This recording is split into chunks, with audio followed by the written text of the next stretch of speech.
Up next, we have the new sophomore to the crew, Jacob Skolnik.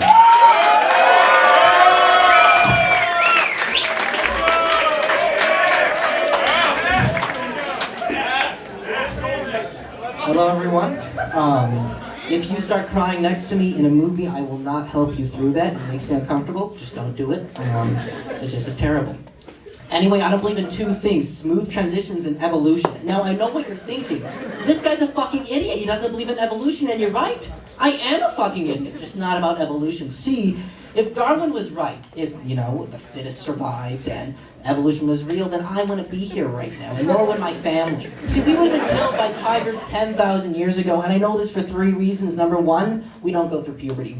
We just don't. Number 2, we are not type A enough to be hunters. We would have been gatherers, and when the opposing tribe came to take our berries, we would have given them to them and then died. And number 3, our furs. See, most people wear furs to keep them warm. We would have worn the furs that made us look nice.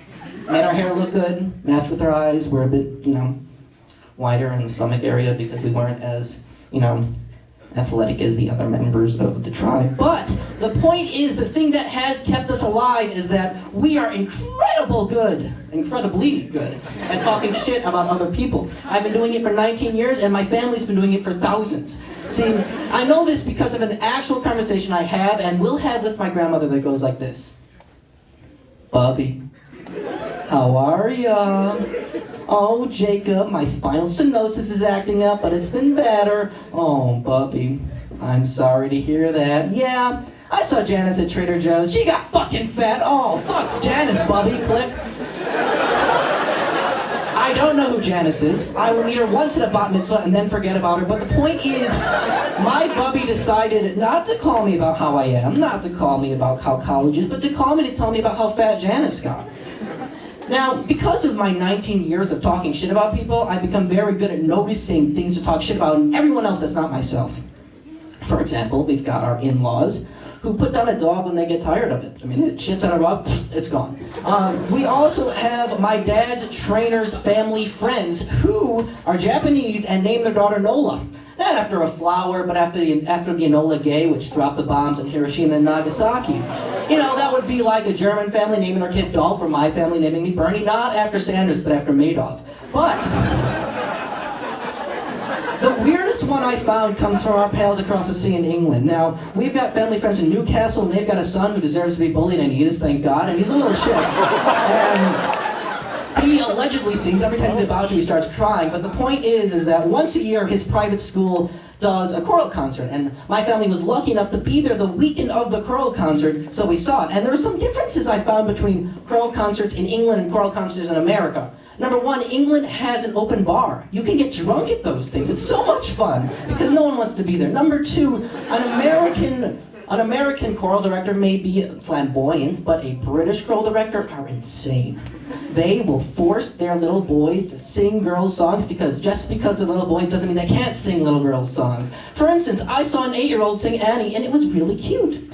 And then I saw a 12-year-old sing a song from Miss Saigon, and the 12-year-old was a 12-year-old little white British kid who was pretending to be a Vietnamese widow, and that got a little weird. And then it got really weird when they brought out their big finale, who was this asshole who went to a uni in London for drama, and he sang Everything's Going Up in Roses like Ethel Merman. Now, if you're unaware with what any of that means, the point is, Ethel Merman is a wonderful actress, wonderful Broadway singer. Gypsy's a wonderful musical that Everything's Going Up in Roses is from, and that musical is about a mother trying to prostitute her daughter. So I saw a 17-year-old British boy singing about prostituting his daughter as a mother. It was very weird. And it made me sad too because this kid had his peak there. I mean, after you sing Everything's Going Up in Roses and you're not Ethel Merman, you are done after that. And peaks in and of itself really depress me because it means you have one great moment and everything after that is shit. And they especially depress me because I peaked in 6th grade. That is absolutely positive. I know this because I had 2 girlfriends in 6th grade, more than I'll ever have for the rest of my life. And that's not self-deprecating, actually. It's just the Skolnik way. See, a Skolnik man does not court a woman. A Skolnik man sees a woman, hopes she looks at him, and then if she does, he thinks, oh, that will do. And then 70 years later, he looks over, thinks, holy cow, she is a piece of shit, but I'm too apathetic to do anything about it. Now, one of the girls actually broke up with me.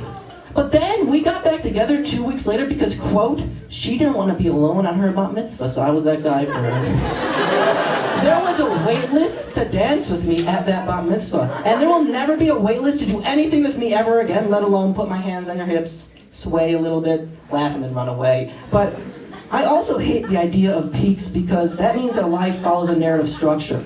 And if our life follows a narrative structure, my life is definitely following my dad's narrative structure, which is I graduate school, I work for my own father, I get fat, I get skinny, I get fat again. I become obsessed with turtles and 20th century painters, and then I create a shrine to Prince in our living room and literally mourn his death. I've done all of those things, so it kind of terrifies me. Thank you.